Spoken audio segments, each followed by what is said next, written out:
pike push-up is one of my favorite body weight exercises. And while it's great on its own, it's particularly awesome if you don't have any weight to press overhead, so we can make this a vertical push. Because if you think about it, a regular push-up, you're pushing out, you're going horizontal, it's a horizontal push. A pike push-up, we try to make as vertical as possible. So I'm going to show you a few variations and you find which one is right for you.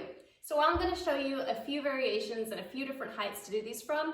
Please know that whatever you have at home or whatever you need in between or maybe even a little higher than these elevations may suit you better. So I'm going to start from my highest elevation here. This is approximately mid-thigh for me. So what I'm going to do is I'm going to get on my tiptoes. That's not required, but it really does help you get into this V position a little more. So I'm going to think about leading with the crown of my head.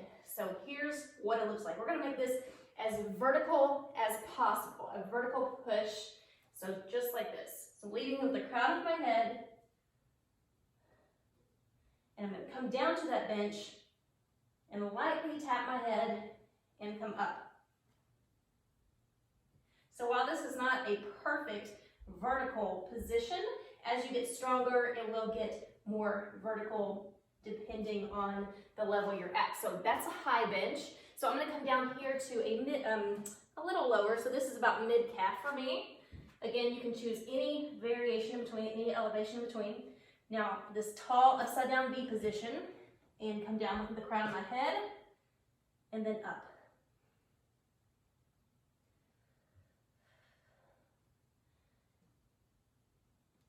All right. And then finally, I'm going to take you down to the floor for the most advanced variation. Even beyond this, you could go to a handstand push-up, so just know that this can continue to progress. And here's what it looks like from the floor. Getting this tall V position, my tiptoes, that helps me get a better hip height and more depth here. I'm going to still tap my head on the floor.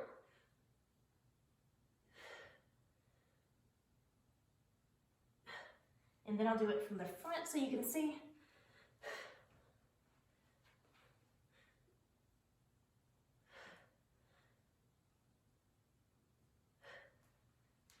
All right, so I hope you found that helpful. Again, those can be taken even more advanced. Try the one that works best for you. And if you can't quite touch your head to the ground, go ahead and raise that elevation and wherever you can meet the top of the head to your chosen level here. All right, thanks for watching.